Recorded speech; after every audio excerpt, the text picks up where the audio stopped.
हमनी के संस्कृति, हमनी के संस्कार सदा रहे हमनी के साथ। भारत के महान ग्रंथ और काव्य सब के संपूर्ण संकलन सब्सक्राइब करें तिलक।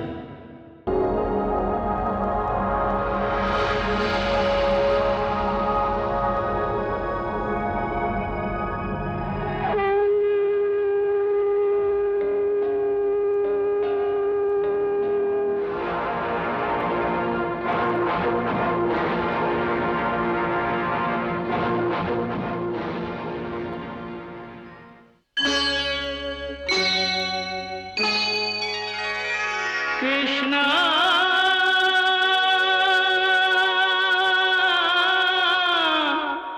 कृष्णा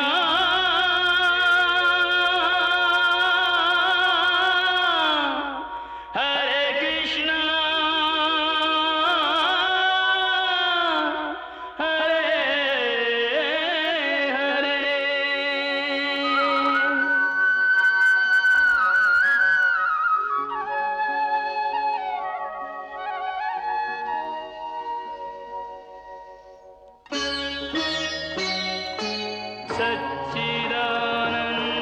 सच्चिदानन्दरूपाय विश्वोत्पत्त्यादिहेतवे तापत्रयविनाशाय श्रीकृष्णाय वयं नमः।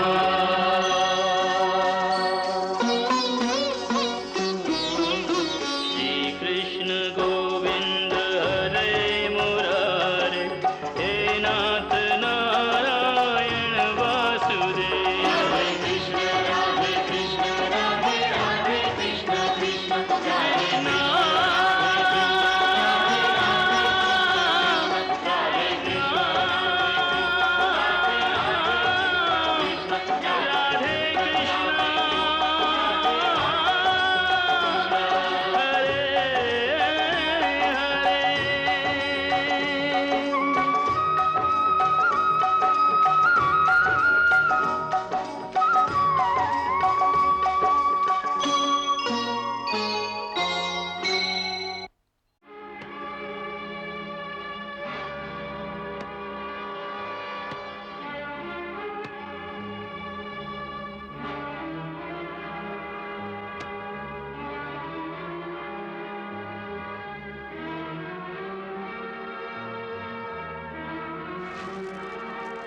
ये बहुत बुरा भाई, बहुत बुरा। ए चाल के असफल होके के सबसे बुरा असर ये हुई कि अब हमार शत्रु के हमार न्योता के अर्थ समझ में आ जाई और अब वो हमारे जाल में ना फंसी। सचमुच ही अच्छा स्थिति नहीं खे। हमार विचार से तब देरी ना करे के चाहिए। इससे पहले कि अक्रूर शत्रु लोग के इकट्ठा करे, हमनी के सेना के गोकुल पर खुल के आक्रमण कर देवे के चाहिए। चारों ओरी से घेर के सबके मार डाला, जैसे नरसंहार के सूचना लेके भी केहू बाहर ना जा सके। इतना बड़ा नरसंहार जनता से कैसे छिपाई बा? और जन विद्रोह हो गई तो कितना हानि हुई। हमार विचार से अब ही ये को चाल और बा। का महाराज, जब मछली स्वयं जाल में ना फंसे तो ओकरा जबरदस्ती जाल में डारे के कई गो तरीका बा। कैसन? आई हमरा संगे महाराज, हम बतावत हई।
देवकी, हम तोहसे एगो प्रश्न पूछे आइल हैं, जेकर उत्तर में यदि तू हमरा से झूठ बोलबू तो आज तू दोनों के प्राण ना बची।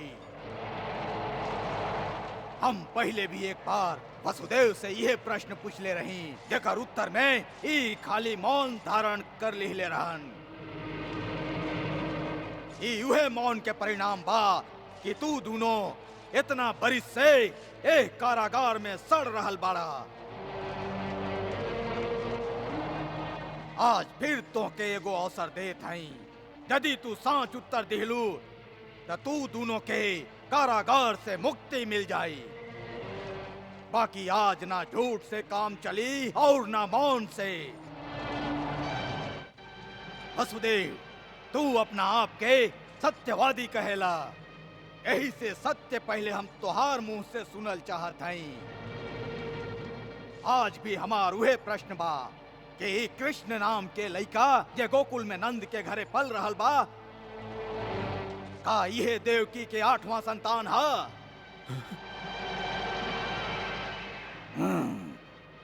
बड़का भैया, देवकी के 8वां संतान तो भइबे ना कइल।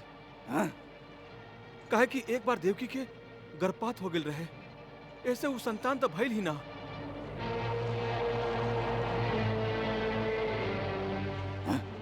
देवकी, तुहार का उत्तर बा।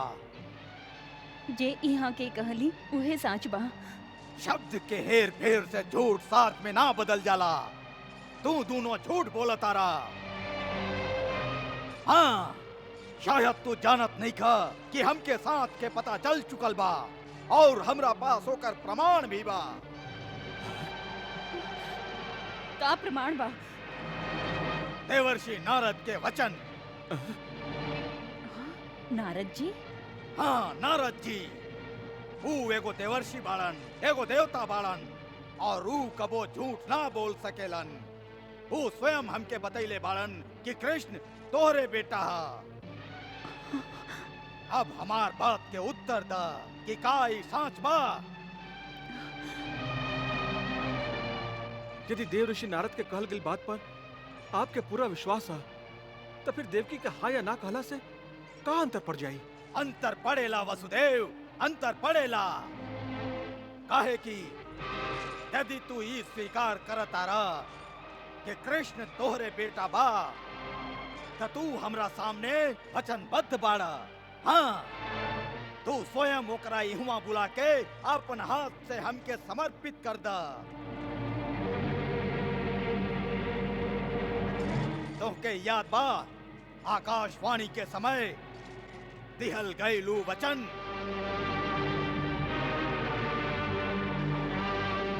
तो हम आपके वचन देते हैं, देवकी के छोड़ दी। हम महाराज सूरसेन के बेटा वसुदेव प्रतिज्ञा करत हैं कि देवकी के प्रत्येक संतान के जन्म लेते ही हम स्वयं अपना हाथ से लाके आपके सामने सौंप देव। फिर आप चाहें तो ओकर नाश कर सकत हैं, हमके कोई आपत्ति ना होई।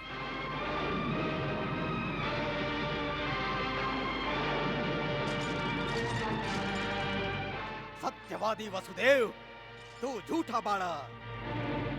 तू हमरा संगे छल कैले बाड़ा, हमके धोखा दिले बाड़ा। तू अपराधी बाड़ा, घोर अपराधी बाड़ा। ना, झूठ है। हम अपना होश में कोनो छल नहीं कैले। अच्छा, ता वहीं तक तू बेहोश बाड़ा? हाँ?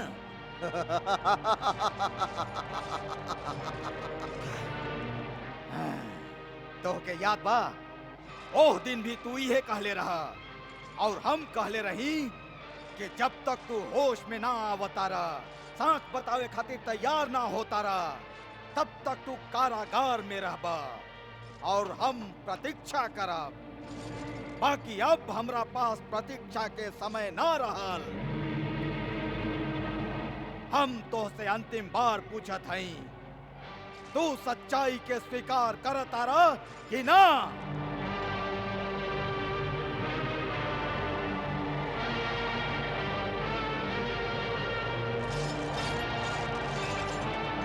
वसुदेव, तोहके होश में लावे और सांच स्वीकार करावे खातिर और भी उपाय बा हमरा पास। बोला बोला बोला। चाणूर, प्रहरी,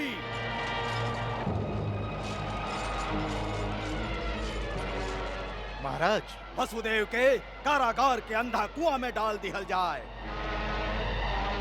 और हमार 10 गिने के अंदर यदि देव की कृष्ण के बोला के हमरा हवाले कई स्वीकार ना करे तो वसुदेव के जहरीला सांप से भरल ओ अंधा कुआं में गिरा दिहल जाए।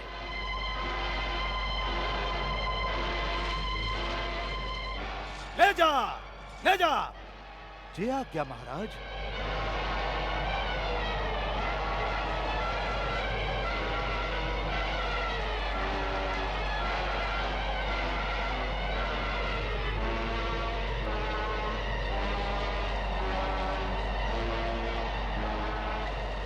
मांदा,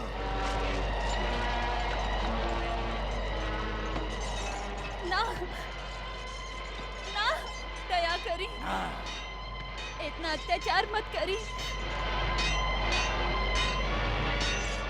ना ना भैया, दया करी, छोड़ दे, दया करी भैया, इतना अत्याचार मत करी भैया, यहाँ के छोड़ दे भैया, यहाँ के छोड़ दे भैया, हम हाथ जोड़े थे भैया, दया करी, इनका छोड़ दे भैया। तो सांच बोला, सांच बोला। ना भैया, ना, दया करे भैया। दया, दया। चाणूर, एकरा घसीटत घसीटत पे चला। जे आज्ञा। ना, ना, छोड़ दे इनका, भैया दया करी, भैया छोड़ दे इनका, हमार प्राण ले लो भैया, इनका छोड़ दे, अंधा कुआं में फेंक दे भैया, हमके अंधा कुआं में फेंक दे। अब हमके तोहार प्राण ना चाहिए। काहे? ही अपन वचन से फिर गइल बा, ही अपराधी बा, ले चले एकरा। हमार प्राण बचावे खातिर यहाँ के वचन दिले रही, ऐसे यदि यहाँ वचन के पालन ना कर सकली तो हमार प्राण ले ला, हमके अंधा कुआं में फेंक दा। तो स्वीकार कर तारू कि कृष्ण तोहरे बेटा बा। ना भैया, इनका छोड़ दी। स्वीकार कर ला, कृष्ण तोहरे बेटा बा। ना, बोला, कृष्ण तोहार बेटा बा। ना, ना, ना। हम तोहसे आखिरी बार पूछा था, बोला हाँ, ना, बोला हाँ, ना, ना, बोला हाँ। ना, ना, ना। हाँ, ठीक बा, चाणू। हाँ, हाँ, हाँ, हम स्वीकार करे थे, हम सब स्वीकार करे थे, कृष्ण हमरे बेटा भैया।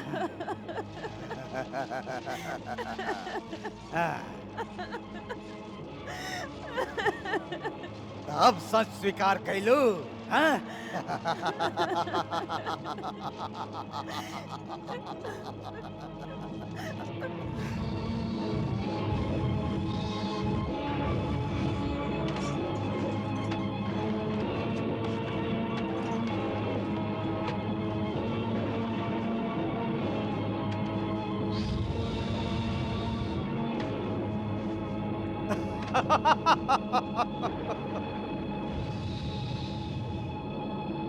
टांग देख रहा, ढाल देख रहा कुआं में।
भैया ना, इतना अत्याचार मत करी। अब तो दया करी भैया। अब तो हम स्वीकार कर लीले हैं कि कृष्ण हमरे बेटा है। ये तो आप चाहत रही भैया, अब तो इनका छोड़ दी। ना, खाली इतना जानल ही काफी नहीं खे। अब अपन पति के वचन के अनुसार ओ कृष्ण के मथुरा बुला के स्वयं हमके समर्पित कर दा। हाँ। ना भैया, एगो माई के अपन बेटा के बलि देवे खातिर कहत आरा। संसार के कौनो माई ऐसन महापाप न कैले होई। भैया, ओकरा बदले तू हमार प्राण ले ले भैया, हमार प्राण ले ले भैया। ना, ओकरा बदले यदि केहू के प्राण जाई त तोहार पति के। हाँ, काहे कि वचन दे के भी हमरा संगे छल कैले बा। इस चोरी से हमार शत्रु के हिवा से निकाल के रातों रात गोकुल में ले जाके लुका दिहले रहे। यही से या तो अपन पति के वचन के पूरा करे खातिर आजे अक्रूर के आज्ञा दे दा कि वो कोनो भी बहाना से ओह कृष्ण के बहला फुसला के मथुरा ले आवे, या अपन पति के बलि दे दा।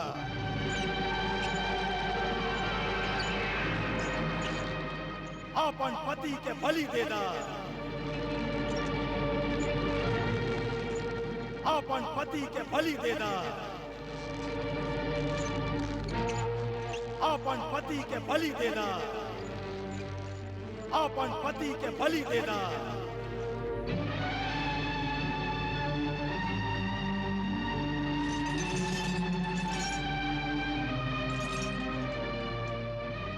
अक्रूर के? हाँ, अक्रूर के।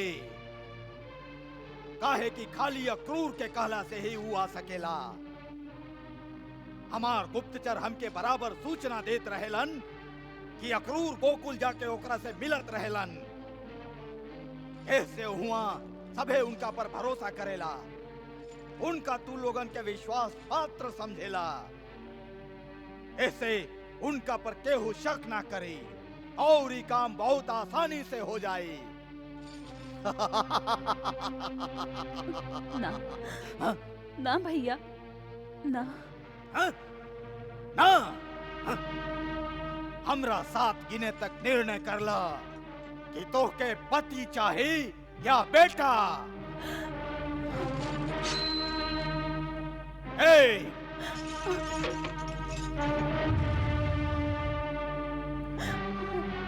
2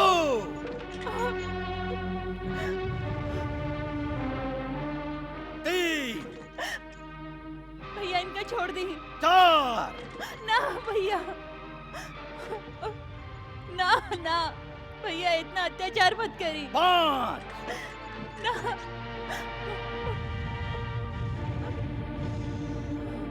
6 ना, ना भैया, ना। हमके हमार पति दे दो भैया, हमके हमार पति दे दो, हमके हमार पति दे दो भैया। ले ला हमार बेटा, ले ला, ले ला, ले ला, हमके हमार पति दे दो भैया।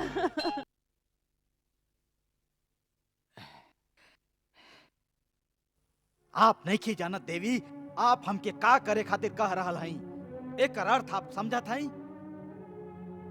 हाँ, हम अच्छा तरह से समझत हैं। ना देवी ना, आप बिल्कुल ना समझत हई। आप एगो निर्दोष लड़का के एगो कसाई के हवाले कल चाहत हई, जे ओकर हत्या कल चाहता, ओकर वध कल चाहता।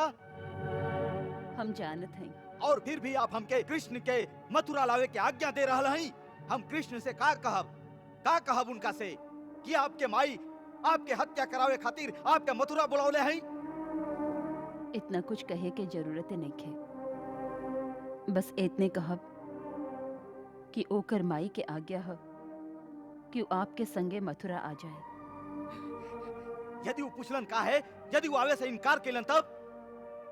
यदि वो हमार बेटा है तो न काहे पूछी न इनकार करी। बस माई के आज्ञा के पालन करी।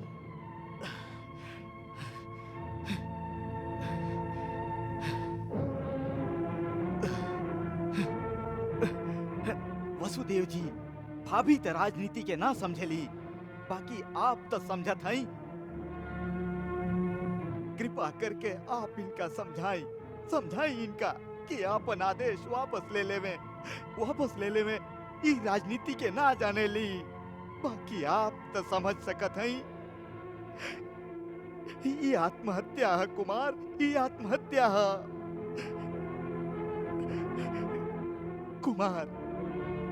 कुमार हम हाथ जोड़ के विनती करत हई, आप इनका से कहीं इनका से कि आपन आदेश वापस ले लेवे। अक्रूर जी, हम आपके भावना के आदर करत हई। आप जे भी कहानी राजनीति के अनुसार उहे ठीक है। बाकी राजनीति से भी ऊपर मनुष्य के आपन धर्म होखेला, और धर्म के महत्ता राज सिंहासन से कहीं ज्यादा है। देवी देवकी कंस के वचन देले है, और वो वचन के पालन कईल इनकर धर्म है, और पति होखे के नाते इनकर वचन पालन करे में सहायता कईल हमार धर्म है।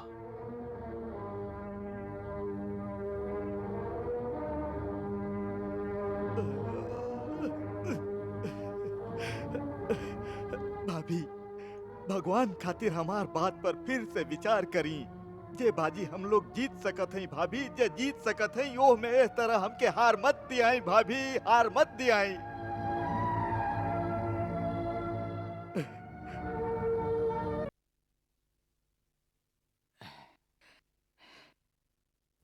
आप नहीं की जानत देवी, आप हमके का करे खातिर कह रहल हई, एक अर्थ आप समझत हई? हाँ, हम अच्छा तरह से समझत हैं। ना देवी ना, आप बिल्कुल ना समझत हई। आप एगो निर्दोष लड़का के एगो कसाई के हवाले कईल चाहत हई, जे ओकर हत्या कईल चाहता, ओकर वध कईल चाहता। हम जानत हैं। और फिर भी आप हमके कृष्ण के मथुरा लावे के आज्ञा दे रहल हई। हम कृष्ण से का कहब उनका से कि आपके माई आपके हत्या करावे खातिर आपके मथुरा बुलावले हई। इतना कुछ कहे के जरूरत नहीं है। बस इतने कहब कि ओकर माई के आज्ञा है कि वो आपके संगे मथुरा आ जाए। यदि वो पूछलन का है, यदि वो आवे से इनकार केलन तब? यदि वो हमार बेटा है तो ना काहे पूछी न इनकार करी। बस माई के आज्ञा के पालन करी।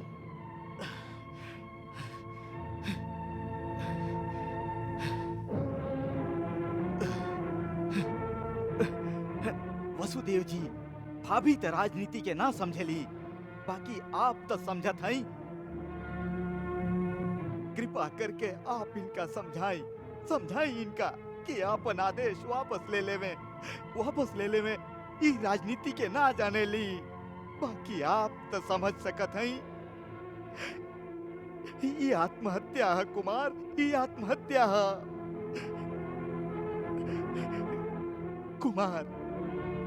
कुमार हम हाथ जोड़ के विनती करत हई, आप इनका से कहीं इनका से कि आपन आदेश वापस ले लेवे। अक्रूर जी, हम आपके भावना के आदर करत हई। आप जे भी कहानी राजनीति के अनुसार उहे ठीक है। बाकी राजनीति से भी ऊपर मनुष्य के आपन धर्म होखेला, और धर्म के महत्ता राज सिंहासन से कहीं ज्यादा है। देवी देवकी कंस के वचन देले है, और ओह वचन के पालन कईल इनकर धर्म है, और पति होखे के नाते इनकर वचन पालन करे में सहायता कईल हमार धर्म है।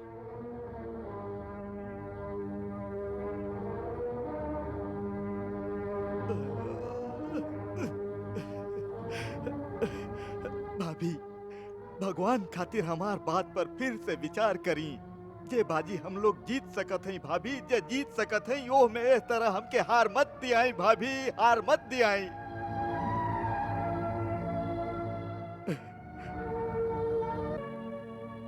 भाभी ई तो सोची, जेकरा आप कंस के पाप के भट्टी में झोंक रहल हैं, ओह लड़का के बारे में प्रजा के हृदय में ई धारणा है कि ई उनकर तारणहार है। अंदरे अंदर ओकरा भगवान के अवतार माने लनु लोग।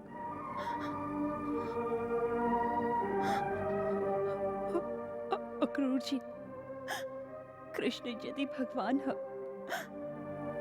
तो हमके ओकरा खातिर डराए के कौनो जरूरत नहीं के। वो आपन सुरक्षा स्वयं कर सकेला। और यदि वो खाली मनुष्य है, खाली हमार बेटा है, तो ऐसन धर्म संकट के घड़ी में जब हमके आपन पति और बेटा दोनों में से खाली एगो के चुने पड़ल, तो एगो पतिव्रता के धर्म के पालन करत हम आपन पति के जीवन खातिर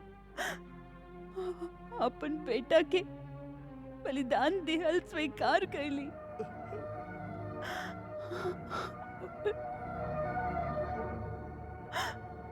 ये हमार धर्म रहे, और बेटा होके के नाते यह ओकर कर्तव्य है कि आपन पिता के जीवन खातिर आपन जीवन न्यौछावर कर दे। ऐसे अक्रूर जी,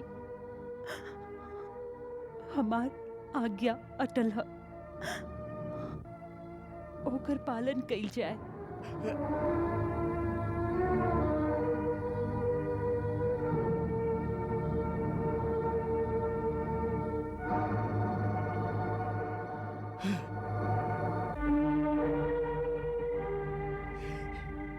हम लाख लाख मिन्नत कैली, लाख लाख मिन्नत कैली, बाकी वो पतिव्रता नारी ना अपन निर्णय बदल ली और ना अपन आज्ञा।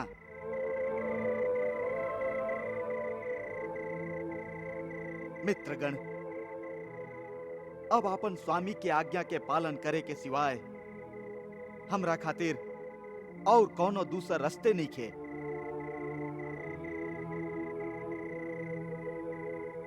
ऐसे हम आप सभे के एह गुप्त स्थान पर बुलौले हैं कि शायद अबहियों ओ विनाश से बचे के कोनो ऐसन उपाय हम लोगन में से केहू के समझ में आ जाए, जैसे आज्ञा के उल्लंघन भी ना होके और हम अपन राजकुमार के प्राण भी बचा लें।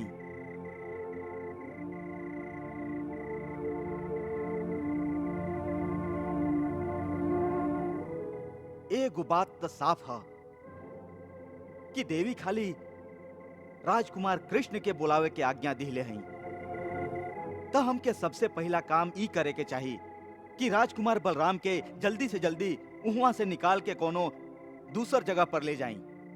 एकरा इतना आसान मत समझिए अक्रूर जी।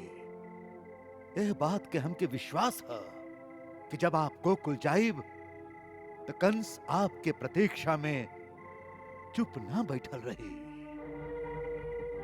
होकर सैनिक लुका के या खुला रूप से खाली गोकुल में ही घेरा ना डर हैं, बल्कि आप जौन रास्ता से आवे वाला हैं, ओ रास्ता पर भी ओकर पूरा पूरा नजर रही, काहे कि आप कृष्ण के लेके भाग ना जाए। बिल्कुल ठीक कहली आप, बिल्कुल ठीक। एकरा खातिर हम सोच ले हैं कि हम के अपन वीरन के एगो आत्म बलिदानी दस्ता चाहिए, जे जरूरत पड़े पर अपन प्राण देवे खातिर तैयार होके।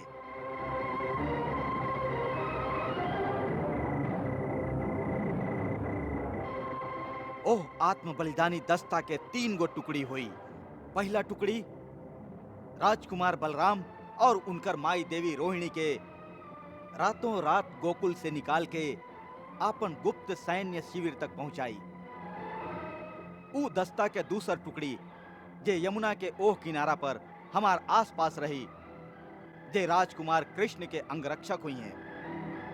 यदि रास्ता में कंस के सैनिक कृष्ण पर हमला करे के कोशिश कैलन तो ऊ कंस के सैनिकन से टक्कर लेके हमके राजकुमार कृष्ण के वहां से निकल जाए के अवसर प्रदान करी हैं। ओह दस्ता के जरूरे आपन प्राण देवे के पड़ी। और तीसर टुकड़ी के युवक यमुना के दूसर किनारा पर हमार संकेत के प्रतीक्षा करी हैं।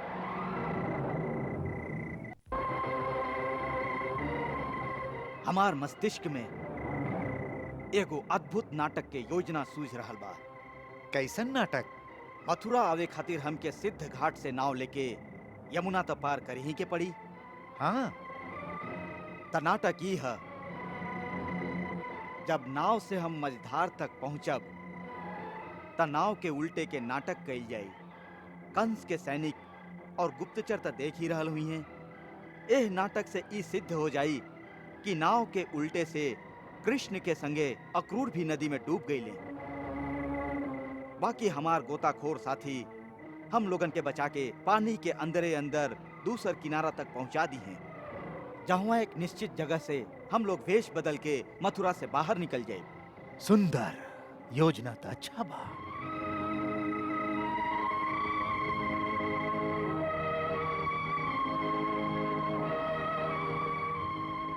मरे वाला दस्ता में सबसे पहले हमारा नाम लिखी। हमार नाम भी मरे वालन में लिखी। हम और हमार बेटा वही बलिदान वाला दस्ता में रहब।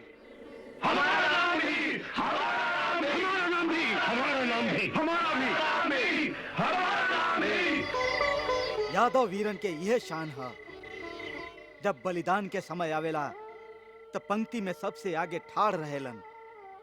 धन्य हैं आप लोग, धन्य हैं, धन्य हैं, धन्य हैं।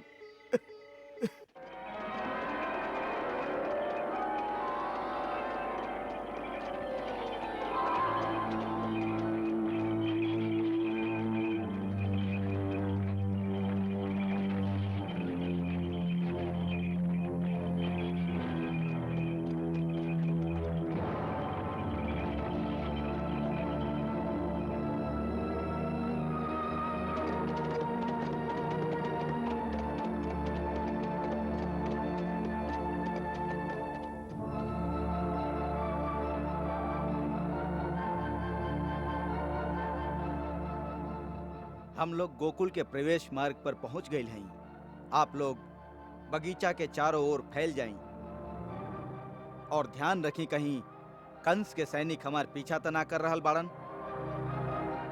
और सुनी, वापसी पर आप लोग इनमें से हमरा संगे चलब। और हाँ, एक एक बात के हमके गुप्त रूप से सूचना देत रहब, समझ ली? जाएं।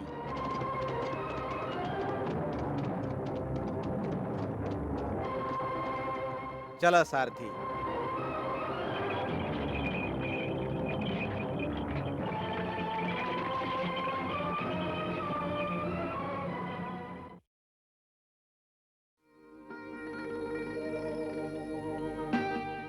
बस सुन ले हैं, मथुरा में बहुत बड़ उत्सव होखे वाला है। अच्छा, आपके के कहलस?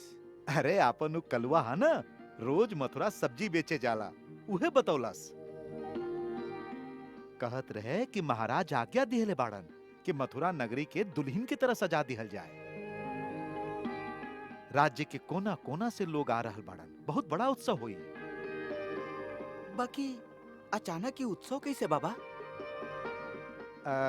महाराज कोनो बहुत बड़ यज्ञ करे वाला बाड़न। महाराज कंस यज्ञ करी है? सुन लेता ऐसने है। नंद बाबा, नंद बाबा, द्वार पर अक्रूर जी पधरले हैं। अक्रूर जी? हाँ जी हाँ, एगो बहुत बड़का रथ पर पधरले हैं।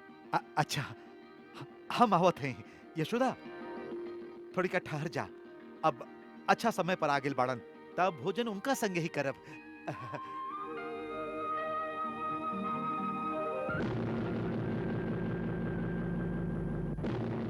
ऐसे अचानक अक्रूर जी कैसे आ गईलन?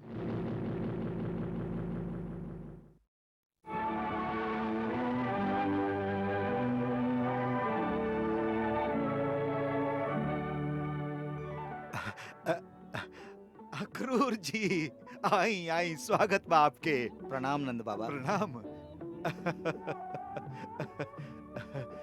बड़ा उचित समय पर आयल हैं आप। बस यशोदा भोजन परोसत ही रहली। अरे भाई मुकुंद, रथवान के भी भोजन के प्रबंध करा और घोड़ा के भी घोड़साल में ले जाके चारा खिया दा। जी स्वामी। पधारी। आई। चली।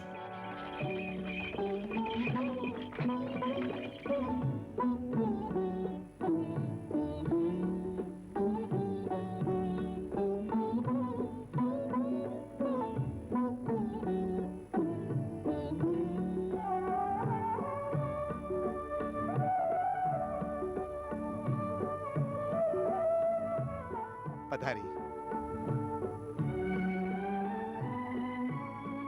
आई आई आई।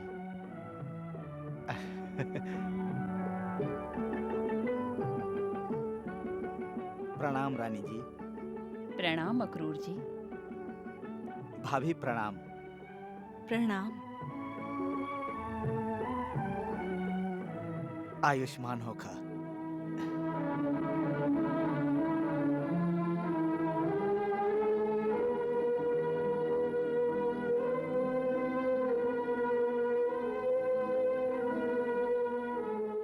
आयुष्मान होखा।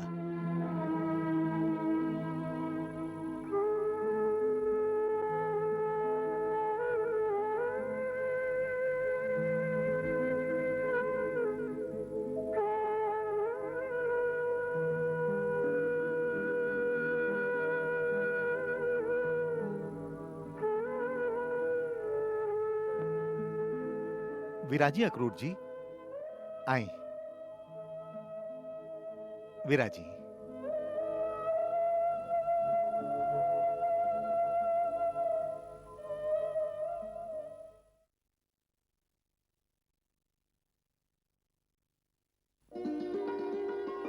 अब बस बस भाभी।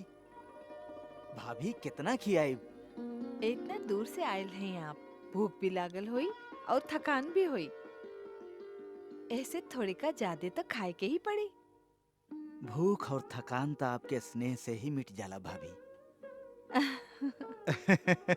अक्रूर जी, सचमुच कोनो गृह स्वामिनी के स्नेह प्राप्त करे के होखे ना, तो कर हाथ के बनल भोजन टट के करे के चाहिए और फिर ओकर प्रशंसा भी करे के चाहिए। ऐसे श्री गणेश करी।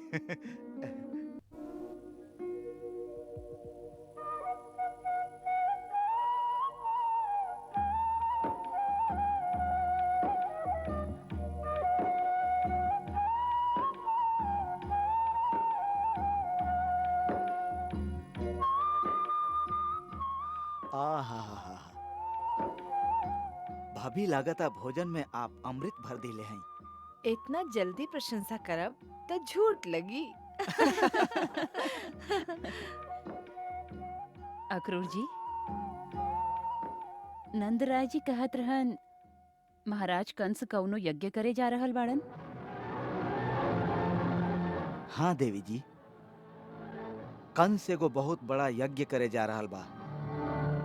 कंस और यज्ञ, ये दोनों बात में मेल ना बैठेला अक्रूर जी।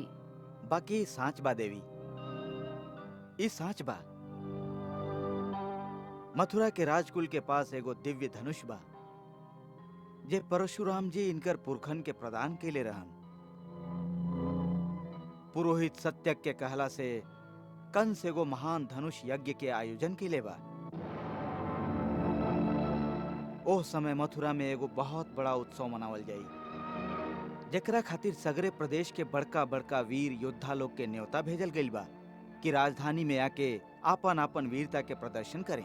वाह, फिर तो बहुत धूम हुई राजधानी में।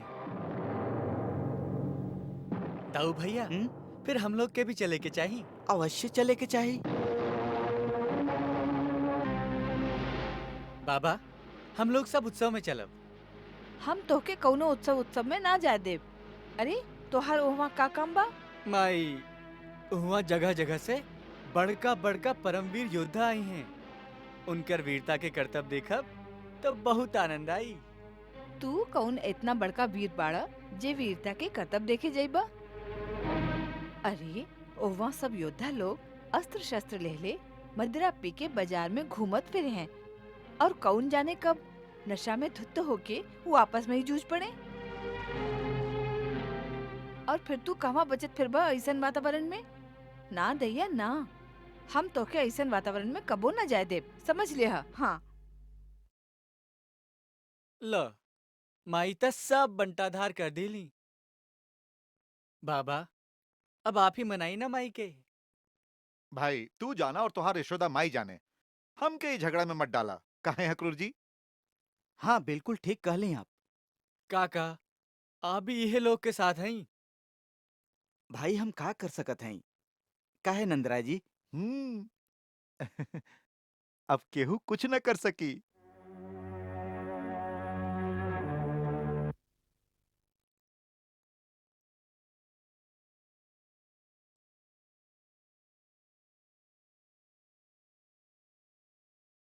आई बैठी।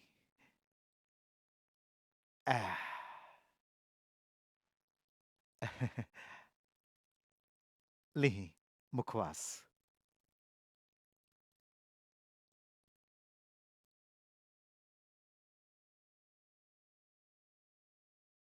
अक्रूर जी, ए तरह अचानक आवे के कुछ तो कारण हुई।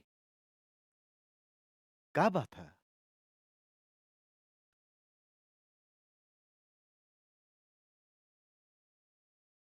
नंदराय जी, हम एगो न्योता लेके आयल हैं।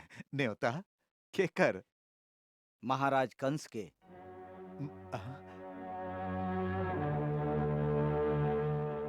महाराज, महाराज कंस के? केकरा खातिर? कृष्ण खातिर। महाराज कंस कृष्ण के मथुरा बोलैले बड़न।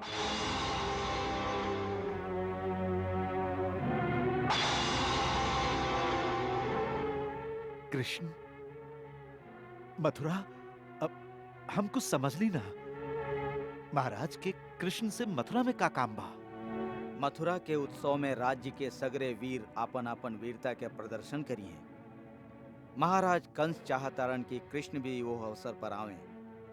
हो सकेला वो उनका उनकर वीरता खातिर सम्मानित कइल चाहत होके।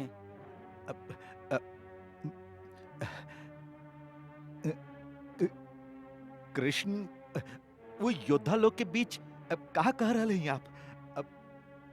अब ये यशोदा के बात ना सुन ली आप? अरे वो तो ओकरा वहां खेल तमाशा भी देखे ना जाए देवे वाली। रह दी अक्रूर जी, हमके कौनो मान सम्मान के जरूरत नहीं है। यशोदा ओकरा कहीं ना जाए दे। बाकी उनका जाए के होखी। मगर काहे? हम ओकरा ना भेजल चाही, फिर काहे जाए के होई? काहे कि महाराज कंस के आज्ञा बा। नंदराय जी समझे के कोशिश करी। ये राज आज्ञा बा।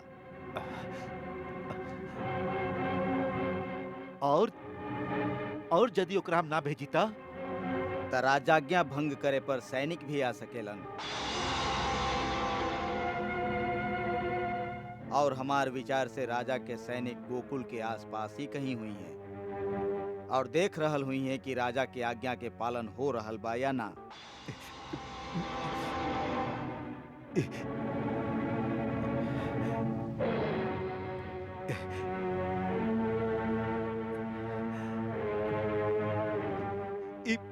कैसन आज्ञा बा? इ त अत्याचार बा कि माता पिता से पूछ ले बिना कोनो लड़का के जबरदस्ती उठा लिहल जाए। महाराज कंस ई आज्ञा कृष्ण के माता पिता से पूछ के ही दिले बाड़न। माता पिता से पूछ के आज्ञा दिले बाड़न? बाकी हमरा से तो केहू नहीं के पूछलस।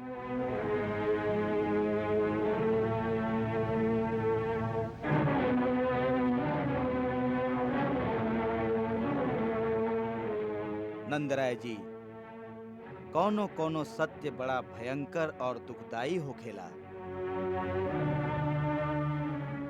आप पुरुष हैं, करेजा पत्थर के कर ली और पूरा हिम्मत से इस सत्य के सुनी, इस सत्य के सुनी कि कृष्ण आपके बेटा ना हो। अक्रूर जी!